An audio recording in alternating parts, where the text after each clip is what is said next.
Juan Manuel Fangio was born on June 24, 1911, in the small agricultural town of Balcarce, a windswept place in the pampas of Argentina where dust clung to boots and engines were more common than books. His parents were Italian immigrants, hardworking and practical. They did not imagine their quiet son would one day become a legend whose name would echo through the circuits of Europe. Ashe boy, Fangio was more fascinated by machinery than by schoolwork. He left formal education early and began working in a local garage. The smell of oil, the rhythm of pistons, the mystery of carburetors, these were his lessons. By his late teens, he had saved enough to open his own modest repair shop. Customers trusted his patience and meticulous touch. He was not flashy. He listened to engines the way a doctor listens to a heartbeat. In the 1930s, Argentina was gripped by enthusiasm for long-distance road races that tore across rough countryside. These were brutal contests, thousands of kilometers on unpaved roads, through heat, dust, and mechanical peril. Fangio began competing in local events, driving cars that were as stubborn as mules. He was not immediately victorious. In fact, his early attempts were riddled with breakdowns and disappointment. But each failure taught him something: how to conserve a gearbox, how to nurse an overheating engine, how to read the road ahead. His breakthrough came in the grueling Turismo Carretera events, especially the epic Gran Premio del Norte, where drivers navigated from Buenos Aires across the Andes and into neighboring countries. Fangio's calmness under pressure became his trademark. While others burned through tires and tempers, he maintained a steady rhythm. Victories in 1940 and 1941 made him a national hero in Argentina. Then the world changed.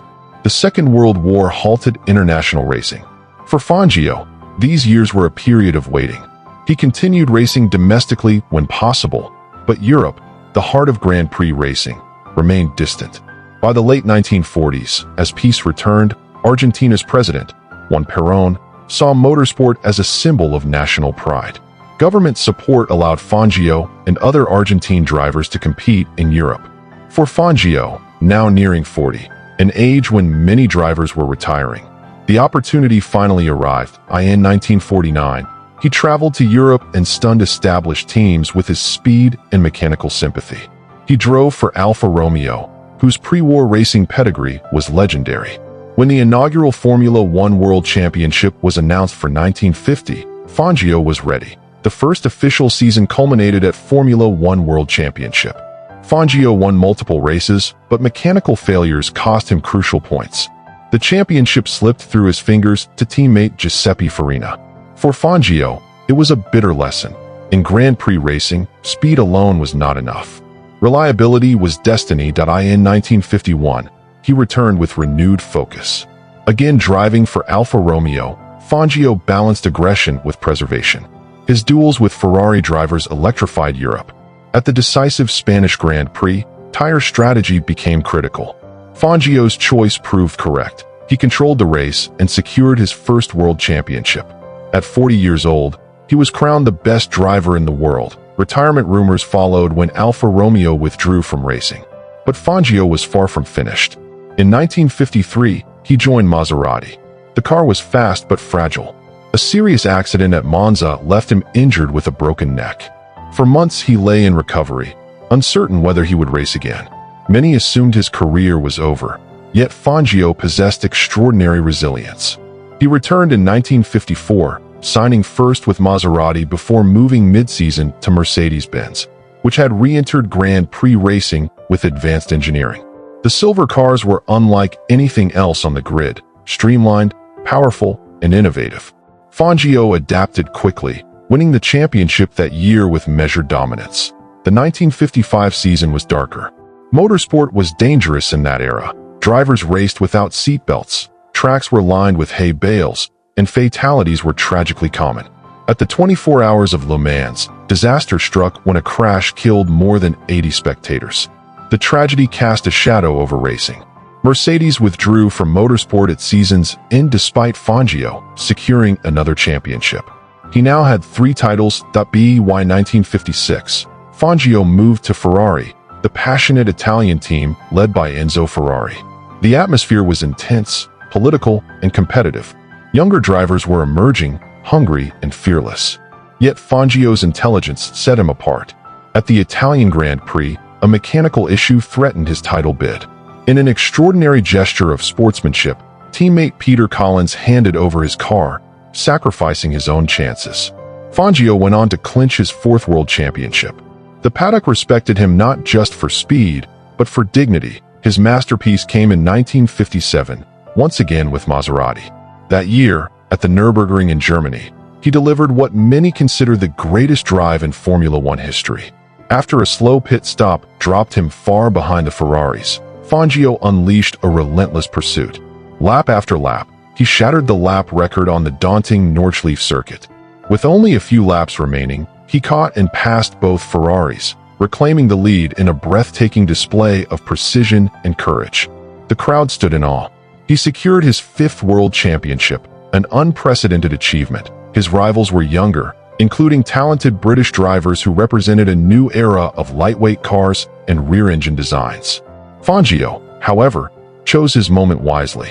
In 1958, after a final season that included a memorable victory in Argentina, he retired from Formula One.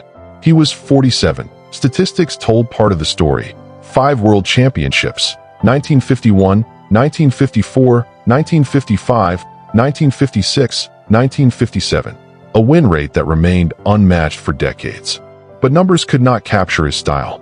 Fangio drove with mechanical empathy. He felt vibrations others ignored. He conserved brakes, calculated risks, and avoided unnecessary heroics. In an age of frequent tragedy, he survived not by luck alone, but by judgment. After retirement, he remained connected to motorsport, serving as a representative for Mercedes-Benz and an ambassador for Argentine racing. He carried himself with humility. Fame never hardened him. In 1958, during a race event in Cuba, he was briefly kidnapped by revolutionaries linked to Fidel Castro. The episode ended without harm, and Fangio later remarked that his captors treated him respectfully. Even in unusual circumstances, he seemed guided by calm. As decades passed, new champions emerged. Drivers like Ayrton Senna and Michael Schumacher would equal or surpass his championship tally. Yet many still regarded Fangio as the purest expression of racing mastery. He competed in an era when circuits were bordered by trees and telegraph poles, when mechanical failure lurked at every corner, and when courage was measured in split seconds between life and death. In his later years, Fangio often returned to Balcarce, where a museum now honors his legacy. He walked slowly, greeted admirers warmly, and spoke with quiet pride about Argentina's role in his journey. He never claimed greatness. He simply described doing his best with the machinery he was given. Juan Manuel Fangio died on July 17, 1995, at the age of 84. Argentina mourned him as a national treasure. The world of motorsport saluted a pioneer. His life reads like a testament to patience. He did not rush to Europe as a young prodigy. He waited, honed his craft, and arrived when ready.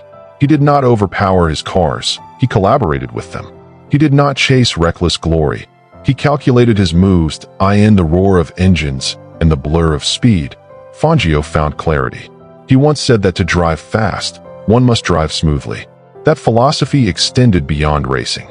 Smoothness meant balance, foresight, and respect for machinery, competitors, and fate. Long after the checkered flags have faded and the circuits evolved into safer, more modern arenas, the image remains. A slight Argentine driver in a silver car, guiding it with steady hands through the curves of the Nürburgring, pushing the limits yet never surrendering to chaos. Juan Manuel Fangio's story is not merely about championships. It is about mastery earned slowly, courage tempered by wisdom, and the enduring belief that greatness can rise from a dusty garage in a small Argentine town and travel, at astonishing speed, into history.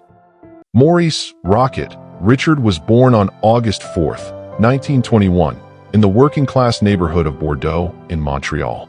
He was the eldest of 8 children in a French-Canadian family that understood sacrifice, discipline, and quiet endurance. His father worked for the Canadian Pacific Railway. Money was scarce. Winters were long. But on frozen ponds and scraped backyard rinks, young Maurice found something that would shape his destiny. Hockey was more than a pastime in Quebec. It was identity. For French Canadians in the early 20th century, It was also a proving ground in a society where opportunity often favored English speakers. Richard was small and shy as a boy, more reserved than fiery. His passion revealed itself only when he stepped onto the ice. There, something transformed. His stride was powerful, his focus unbreakable, and his competitiveness unmistakable. As a teenager, he played for local parish teams and later joined the Verdun Maple Leafs in junior hockey. His early years were marked by injuries, including a broken ankle that threatened to derail his career. Scouts questioned whether his body could withstand the demands of professional hockey. But Maurice possessed a stubborn resilience. He strengthened his legs, refined his shot, and trained relentlessly. What he lacked in polish, he made up for with raw intensity. In 1942, he signed with the storied Montreal Canadiens, a franchise already rich in history. The team was part of the National Hockey League, then a six-team circuit known as the Original Six. Competition was fierce, and opportunities were scarce. In his rookie season, Richard suffered another serious ankle injury, raising doubts once more about his durability. But the 1943-44 season changed everything. Playing on a line with Elmer Locke and Toe Blake, later nicknamed the Punch Line, Richard exploded offensively. On December 28, 1944, he scored 5 goals and added 3 assists in a single game against the Detroit Red Wings. 8 points in one night, a feat that stunned fans and opponents alike. That season, he became the first player in NHL history to score 50 goals in 50 games. It was not merely a statistical milestone, it was a cultural event. For French Canadians, Maurice Richard had become a hero who proved they could dominate the sport's grandest stage. His nickname, the Rocket, emerged during these years, an acknowledgement of his blazing speed and explosive shot. But the name captured more than velocity. It spoke to the force of his presence. Richard did not glide through games, he attacked them. He chased loose pucks with reckless determination, absorbed punishing body checks, and drove relentlessly toward the net. The Canadiens became a powerhouse in the 1940s, winning Stanley Cups in 1944 and 1946. Richard was central to their success, yet his style of play also made him a lightning rod. He played in an era when hockey was rough, sticks were wielded like weapons, and referees often let players settle disputes themselves. Richard never backed down. If slashed, he retaliated. If taunted, he answered with his fists, or with goals that to English-speaking fans outside Quebec, he was sometimes portrayed as hot-tempered. To many in Quebec, he was passionate and proud, refusing to be intimidated. His confrontations with teams like the Boston Bruins and the Detroit Red Wings became legendary. Every game against Boston felt like a battle for respect as much as points in the standings. That by the early 1950s, the Canadiens were entering a new golden age. Young stars emerged, including the elegant center Jean Beliveau, whose style contrasted with Richard's fiery intensity. Together, they formed the core of a dynasty. Under coach Toe Blake, the team blended skill, discipline, and experience. But nothing in Richard's career, or in Canadian sports history, would equal the drama of 1955. On March 13, 1955, during a game against Boston, Richard was involved in an altercation with Bruins defenseman Hal Lako. After being slashed, Richard retaliated and later struck a linesman who intervened. The incident escalated quickly. NHL President Clarence Campbell suspended Richard for the remainder of the regular season and the playoffs. The reaction in Quebec was immediate and explosive. Many French Canadians believed the punishment was excessive and symbolic of deeper cultural tensions. On March 17th, when Campbell attended a game at the Montreal Forum, fans booed relentlessly. A tear gas bomb was detonated inside the arena. Riots spilled into the streets. Windows were smashed, stores looted, cars overturned. The event became known as the Richard Riot. For many historians, the riot represented more than outrage over a hockey suspension. It reflected simmering frustrations in Quebec society, frustrations that would later contribute to the quiet revolution of the 1960s. Maurice Richard, a hockey player from a working-class family, had become an emblem of pride and resistance. Richard himself was deeply shaken by the violence. He recorded a radio message urging calm and asking fans to respect the decision, however painful. His words helped restore order, but the Canadiens lost their playoff momentum and were eliminated. If 1955 was marked by turmoil, the years that followed were defined by triumph. From 1956 to 1960, the Canadiens won 5 consecutive Stanley Cups, an achievement unmatched in modern NHL history. Richard, though aging and increasingly battered by injuries, remained a vital presence. His leadership was as important as his scoring. Younger players looked to him not just for goals, but for courage. On October 19, 1957, Richard scored his 500th career goal, becoming the first player in NHL history to reach that milestone. The crowd at the Montreal Forum erupted in a prolonged ovation. Teammates lifted him from the ice. It was a moment that transcended sport, a tribute to perseverance and excellence. Yet the toll of his style of play was undeniable. Richard endured countless stitches, broken bones, and concussions at a time when medical understanding of head injuries was limited. By the 1959-60 season, his body was failing him. He announced his retirement at age 38. When he stepped away from the game, he had scored 544 regular season goals and 82 in the playoffs. He had won 8 Stanley Cups as a player, but statistics alone cannot measure his impact. In Quebec, Maurice Richard was more than an athlete. He was a symbol of possibility. In an era when French Canadians often felt marginalized in business and politics, Richard's dominance in the NHL provided a source of immense pride. He carried himself with quiet dignity off the ice, rarely engaging in political rhetoric.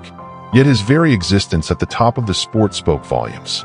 After retirement, he briefly coached the Canadiens but found the role unsatisfying. He later worked as a team ambassador and remained a visible presence in Montreal. Though naturally shy, he understood his responsibility to fans. He signed autographs patiently, attended community events, and supported youth hockey programs. Over time, the image of the fiery competitor softened into that of a national icon.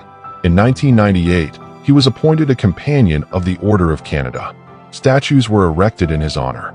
The Maurice "Rocket" Richard Trophy was established to award the NHL's leading goal scorer each season, an enduring testament to his scoring prowess.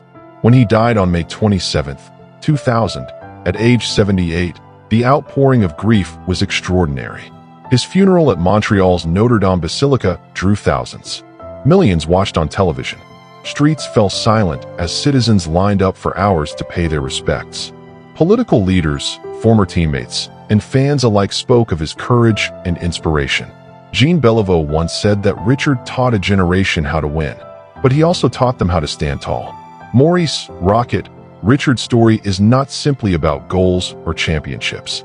It is about a young boy from a modest neighborhood who carried the hopes of a people on his shoulders. It is about fire harnessed into discipline, anger transformed into achievement. It is about skating headlong into adversity and refusing to yield. On the ice, he was relentless, a blur of red, white, and blue charging toward the net. Off the ice, he was reserved, almost uncomfortable with celebrity. Yet when he pulled the Canadian sweater over his head, stitched with the iconic CH, he represented something larger than himself. In today's NHL, players benefit from advanced equipment, sports science, and global scouting. Richard played when helmets were optional and travel was grueling. He faced defenders who hooked, held, and hammered him without mercy. And still he scored, again and again, until no one had ever scored more. His legacy lives in every player who dares to chase 50 goals in a season. It lives in the roar of Montreal crowds and in the pride of Quebec communities. It lives in the belief that sport can give voice to identity. Maurice Richard did not set out to become a symbol. He set out to score. But in doing so, he ignited something enduring, a spark that still glows in the heart of hockey. The Rocket's fire never truly faded. Sonia Henie was born on April 8, 1912, in Oslo, into a family that recognized both talent and opportunity. Her father, Wilhelm Henie, was a former world cycling champion and a keen promoter of sports, while her mother, Selma, provided a supportive home. From an early age, Sonia displayed remarkable coordination and a natural affinity for movement, quickly gravitating toward the skating rinks that dotted the Norwegian landscape. It was clear from the start that she was destined for something extraordinary. By the age of 6, Sonia was already training in figure skating under the guidance of her father, who who instilled discipline and a rigorous work ethic. Wilhelm believed that excellence was achieved through relentless practice, and he ensured that Sonia received structured instruction while also developing her own creativity on the ice. Her early years were characterized by long hours of repetitive drills, refining edges, jumps, and spins, but also by play, music, and dance, all of which would inform her unique style later. Henie first competed nationally at the age of 10, impressing judges with her grace and precision. She quickly ascended the ranks of Norwegian figure skating, capturing her first national championship by the age of 11. Her style was distinctive. She combined athleticism with artistry, executing jumps with elegance and spins with remarkable speed. At a time when figure skating was largely dominated by older, more experienced skaters, Sonia's youth and natural talent made her a sensation. Her rise coincided with the 1920s expansion of figure skating as an international sport. The International Skating Union, ISU, organized more frequent competitions, and Henie was sent to represent Norway at the 1924 World Figure Skating Championships. Though she was only 12 and placed modestly, her potential was evident. Over the next several years, she dominated European competitions, demonstrating a combination of technical skill and charismatic performance that was revolutionary. By 1927, Henie had won her first world championship, marking the beginning of an unprecedented streak. She would go on to win 10 consecutive World Figure Skating Championships from 1927 to 1936, a record that remains unmatched. Her dominance extended to the European Championships as well, where she captured a string of titles throughout the same period. Her technical proficiency was complemented by a revolutionary approach to performance. She incorporated short skirts, white boots, and ballet-inspired choreography, transforming the visual and cultural perception of female skating. Henie's first Olympic appearance came at the 1928 Winter Olympics in St. Moritz, Switzerland, when she was just 15 years old. She narrowly missed a medal, finishing fourth, but the experience galvanized her determination. At the 1932 Winter Olympics in Lake Placid, New York, she claimed her first Olympic gold medal in ladies singles figure skating. Her performance captivated audiences, combining athletic precision with showmanship, a hallmark that would define her career. For years later, at the 1936 Winter Olympics in Garmisch-Partenkirchen, Germany, she successfully defended her Olympic title, cementing her status as the world's premier female figure skater. While her achievements on the ice were unparalleled, Henie was also a trailblazer in popularizing the sport globally. She brought a new emphasis on theatricality and entertainment, blending skating with dance, music, and costume design. Her style influenced generations of skaters who sought to combine athleticism with artistry. Off the ice, she was a media sensation. Newspapers across Europe and North America followed her competitions closely, and her fame grew beyond the traditional figure skating audience.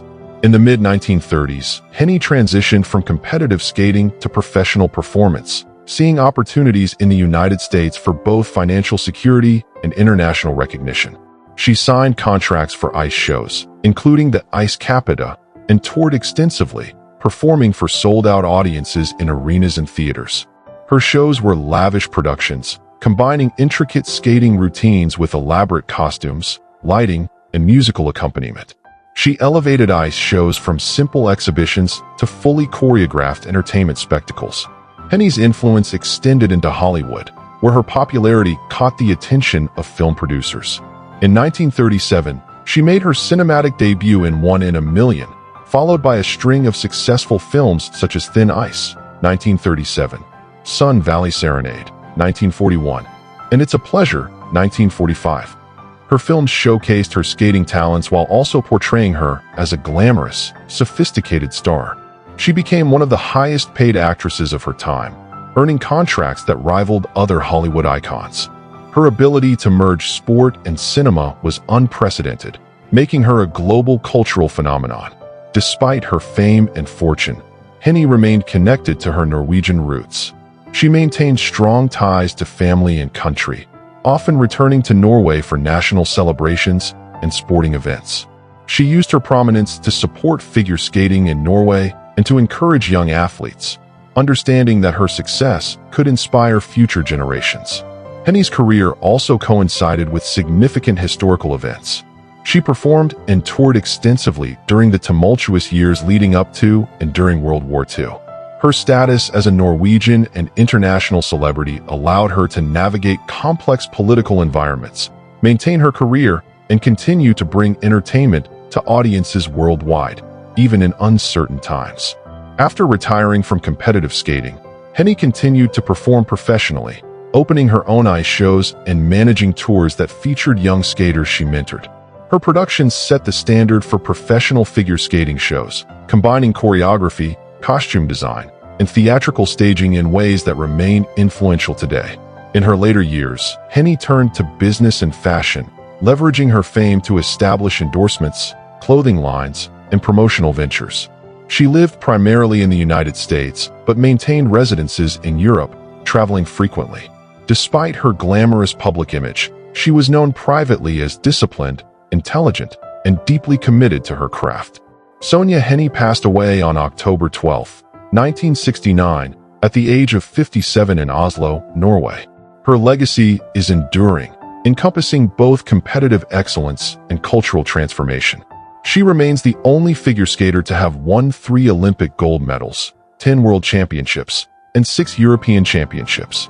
Beyond these achievements, she transformed the sport itself, blending athleticism with artistry and popularizing figure skating worldwide. Henie's impact continues to be felt in modern figure skating. Her innovations in costume design, choreography, and performance style laid the foundation for contemporary competitive routines and professional ice shows. She proved that figure skating could be both a sport and a form of theatrical entertainment, inspiring athletes, performers, and audiences for generations. Sonja Henie's life exemplifies the convergence of talent, dedication, and vision. From a young girl practicing on frozen Norwegian ponds to a global superstar, she demonstrated that success requires not only skill but imagination, perseverance, and the courage to innovate. Her story remains one of the most remarkable in sports history, bridging the worlds of athletics, entertainment, and cultural influence, leaving a legacy that continues to shape figure skating today. Joseph Clifford Montana, better known as Joe Montana, was born on June 11, 1956, in New Eagle, Pennsylvania, a small steel town just south of Pittsburgh. Montana grew up in a blue-collar environment, the son of Anthony Montana, a steelworker, and Gail Montana, a homemaker. From a young age, Joe displayed a natural affinity for sports, particularly football, basketball, and baseball.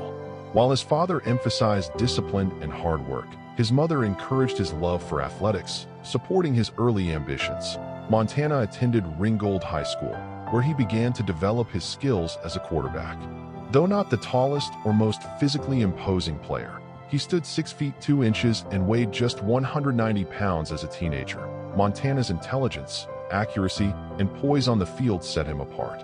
Despite not receiving major attention from powerhouse college programs, his work ethic and determination caught the eye of Notre Dame University recruiters.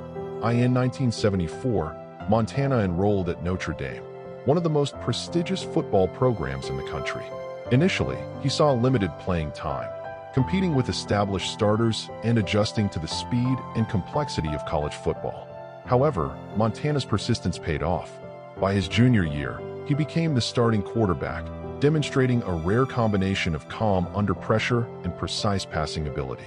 One of the most notable moments of his college career came during the 1977 Cotton Bowl, where he led Notre Dame to a 35-34 victory over the University of Texas. Despite being injured during the game, Montana orchestrated a dramatic comeback in the fourth quarter, earning him national recognition and cementing his reputation as a clutch performer. After college, Montana entered the 1979 NFL Draft, where he was selected by the San Francisco 49ers in the 3rd round, 82nd overall. Many teams overlooked him, concerned about his slight build and injury history, but the 49ers recognized his potential. Initially, Montana served as a backup, learning under veteran quarterback Steve DeBerg and adapting to the professional game. His patience and dedication during these early years laid the foundation for his legendary career. Montana's breakout came in 1980, when he stepped in as the 49ers' starting quarterback midseason. He quickly proved his talent, guiding the team to victories with a calm, precise style that would become his trademark. His ability to remain composed under pressure earned him the nickname Joe Cool. That same year, Montana led the 49ers to the NFC Championship game, though they lost narrowly to the Dallas Cowboys. This taste of success fueled his drive to become one of the NFL's elite quarterbacks. The 49ers' fortunes changed dramatically in the early 1980s. Under the leadership of head coach Bill Walsh, who implemented the innovative West Coast offense, Montana thrived. His accuracy, quick decision-making, and mobility made him the perfect quarterback for Walsh's system. In 1981, Montana led the 49ers to a stunning victory in Super Bowl XVI against the Cincinnati Bengals, throwing for 157 yards and a touchdown while managing the game with precision.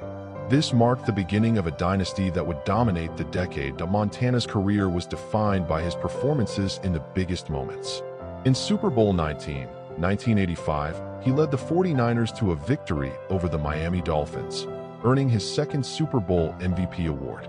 But perhaps his most legendary moment came in Super Bowl XXIII, 1989, again facing the Bengals. With less than 3 minutes remaining, Montana led a 92-yard drive, culminating in a touchdown pass to John Taylor, sealing a 20-16 victory. The drive epitomized Montana's calm under pressure and earned him another Super Bowl MVP award. Over his career, Montana won 4 Super Bowl titles, 16, 19, XCI, Ziv, each time earning Super Bowl MVP honors in 3 of them, a record that solidified his place among football's greatest. Montana's statistical achievements were equally impressive. Over his 16-year career, primarily with the 49ers and briefly with the Kansas City Chiefs, he threw for 40,551 yards and 273 touchdowns. He was a 2-time NFL MVP, 1989, 1990, an 8-time Pro Bowl selection, and a 10-time All-Pro honoree. Beyond the numbers, Montana's legacy lies in his consistency, leadership, and ability to perform in clutch situations, earning him enduring respect from teammates, coaches, and competitors alike. Montana's playing style was defined by poise, precision, and intelligence. Unlike quarterbacks who relied solely on arm strength or physicality, Montana's game centered on reading defenses, quick decision-making, and accurate short to intermediate passes. He had an uncanny ability to sense pressure, evade defenders, and extend plays, often completing passes in situations where others would have been sacked. His leadership extended beyond the field. Teammates often spoke of his quiet confidence, work ethic, and ability to inspire those around him without resorting to intimidation or showmanship. Despite injuries later in his career, including shoulder and elbow issues, Montana maintained a high level of performance, demonstrating resilience and determination. In 1993, he was traded to the Kansas City Chiefs, where he led the team to the AFC Championship game in 1993 and 1994, showcasing that his skill and leadership transcended team systems. Montana retired in 1994, leaving behind a career that defined an era and set the standard for future generations of quarterbacks. Off the field, Montana's life has been marked by family, philanthropy, and business ventures. He married Jennifer Wallace in 1985, and together they raised 4 children: Jessica, Elizabeth, Alexandra, and Nicholas. Montana has remained actively involved in charitable work, supporting organizations focused on children, education, and health. He has also pursued ventures in business and media, including broadcasting and speaking engagements, sharing his insights on leadership, teamwork, and success. Montana's influence on football is immeasurable. He helped define the quarterback position for the modern era, combining accuracy, intelligence, and leadership in a way few have matched. His success contributed to the San Francisco 49ers dynasty of the 1980s and helped popularize the West Coast offense, which remains a staple in the NFL today. Beyond football, Montana's image as a calm, capable, and inspirational leader has made him a cultural icon, admired by athletes and fans across generations. Even decades after his retirement, Montana continues to inspire. His approach to preparation, leadership, and performing under pressure has become a blueprint not only for athletes, but for anyone striving for excellence in their field. From his upbringing in a small steel town to the bright lights of the NFL and Super Bowl glory, Joe Montana's story is one of perseverance, intelligence, and relentless pursuit of success. Today, Montana is celebrated not just for statistics and championships, but for the intangible qualities that made him great: his poise, his football IQ, and his ability to make teammates better. Often cited as the greatest quarterback of all time, Joe Montana remains an enduring symbol of excellence in American sports, a reminder that talent, combined with discipline, leadership, and calm under pressure, can create a legacy that lasts far beyond the playing field. Joe Montana's life and career continue to be studied, admired, and revered. His story demonstrates that greatness is not only about physical ability, but about mental toughness, preparation, and the courage to perform at the highest level when it matters most. From Ringgold, Pennsylvania, to the NFL Hall of Fame, Joe Montana's journey is a testament to what can be achieved through dedication, focus, and unwavering determination. Arthur Ashe was born on July 10, 1943, in segregated Richmond, Virginia, in the shadow of a public park that would quietly shape his destiny. Brookfield Park, maintained by his father, Arthur Ashe Sr., was a modest recreational space reserved for black residents during the era of Jim Crow. The tennis courts there were cracked and weathered, but to young Arthur, they were a gateway. Growing up in Richmond in the 1940s meant navigating a rigidly segregated society. Schools, buses, restaurants, even sports facilities were divided by race. Arthur was small for his age, thoughtful, and introspective. His mother, Maddie, instilled in him a love of reading and discipline before her death when he was just 6 years old. Her absence left a quiet ache, but also a determination in Arthur to make something of himself. It was on those segregated courts that he first picked up a racket. Because of his slight build, power would never be his defining weapon. Instead, he developed precision, strategy, and a calm, analytical approach. He studied the game, observing angles and spins. He learned control. A local physician and tennis enthusiast, Dr. Robert Walter Johnson, who had also mentored future champion Althea Gibson, recognized Ashe's potential. Under Johnson's guidance, Arthur honed not only his technique, but his composure. He was taught that excellence would be his loudest statement in a country that often refused to hear him. As a teenager, Ashe moved to St. Louis to train and attend Sumner High School, gaining access to stronger competition. In 1963, he earned a scholarship to the University of California, Los Angeles. At University of California, Los Angeles, Ashe flourished both academically and athletically. He studied business administration while dominating collegiate tennis, leading UCLA to an NCAA team championship in 1965 and capturing the singles title in 1966. That same year, Ashe made history by becoming the first black man selected to the United States Davis Cup team. Representing his country abroad while civil rights battles raged at home carried profound symbolism. He wore the red, white, and blue with dignity, even as African Americans fought for equal protection under the law. In 1968, the tennis world entered a new era. The sport's governing bodies had long divided players into amateurs and professionals, preventing top talents from competing in the same events. That changed with the dawn of the Open era, allowing both groups to face each other in Grand Slam tournaments. That year, Ashe seized his moment at the U.S. Open in Forest Hills, New York.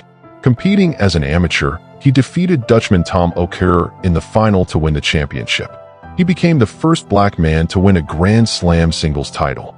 Ironically, because he was still classified as an amateur, he received no prize money, while his opponent did. Yet the trophy mattered more than the check. In a nation convulsed by the assassinations of Martin Luther King Jr. and Robert Kennedy earlier that year, Ashe's victory offered a different kind of statement: quiet, poised, but powerful. In 1970, he added the Australian Open to his resume, showcasing his versatility on grass courts thousands of miles from home. But it was his triumph in 1975 that would cement his legacy. By the mid-1970s, Ashe was considered past his peak. Younger players with heavier serves and explosive styles were dominating. Among them was the charismatic and controversial defending champion, Jimmy Connors. Connors was brash and aggressive. Ashe was cerebral and measured. Few experts believed Ashe could defeat him on the fast grass courts of London. Yet Ashe devised a plan. Instead of matching Connor's power, he disrupted his rhythm with slices, lobs, and changes of pace. He kept rallies short and forced Connor's into discomfort. On July 5, 1975, Ashe executed his strategy flawlessly to win Wimbledon championships in 4 sets. As he knelt briefly on the grass, the crowd at center court rose in admiration. He became the first, and remains the only, black man to win Wimbledon singles. But Arthur Ashe's story cannot be measured solely in trophies. Throughout his career, he navigated the complex intersection of sport and civil rights. Unlike some contemporaries who chose louder protest, Ashe believed in deliberate engagement. He criticized apartheid in South Africa and was denied a visa to compete there in 1969 because of his race. He continued to speak out, and when he was finally granted entry in 1973, he used the opportunity to advocate for integration and equality in South African tennis. He also helped found the Association of Tennis Professionals, ADP, giving players greater voice and bargaining power in the sport's governance. Ashe understood that change required structure, negotiation, and persistence. In 1979, heart problems began to threaten his life. He underwent quadruple bypass surgery. Though he attempted a comeback, his competitive career soon ended. Tennis had defined much of his public identity, but Ashe's second act would prove equally impactful. He wrote extensively, including the 3-volume work A Hard Road to Glory, chronicling the history of black athletes in America. He served as a commentator, educator, and advocate. He protested on behalf of Haitian refugees detained in the United States and was arrested in 1985 outside the South African Embassy in Washington, D.C., during an anti-apartheid demonstration. In 1988, Ashe learned he had contracted HIV, likely from a blood transfusion received during heart surgery years earlier. For a time, he kept the diagnosis private, protecting his family from media intrusion. But in 1992, after learning that a newspaper intended to publish the information, he chose to speak publicly.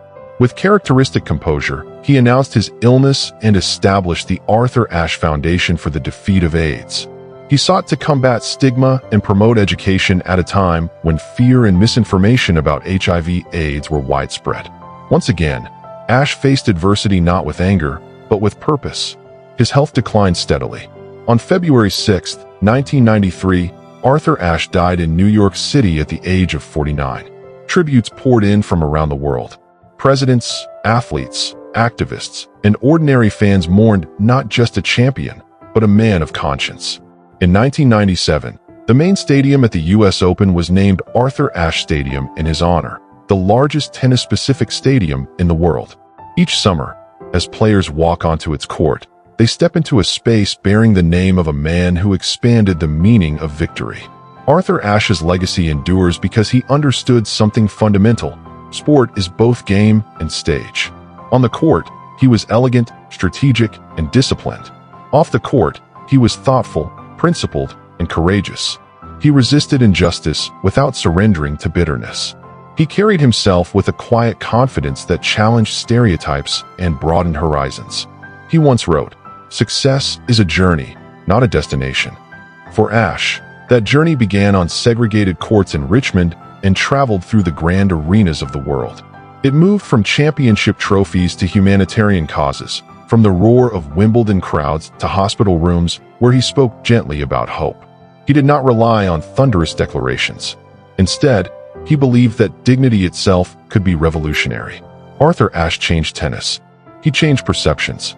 He changed lives. His story is not simply about winning matches. It is about using opportunity as a platform for justice. It is about grace under pressure, courage in illness, and integrity in triumph. In the end, his greatest victories may not have been the ones etched on silver cups, but those written in the quiet transformations he inspired. In children who saw possibility where barriers once stood, in athletes who understood that excellence and empathy can coexist, and in a world that learned, through his example, that strength can be both gentle and unyielding. Arthur Ashe remains a champion not only of sport, but of humanity.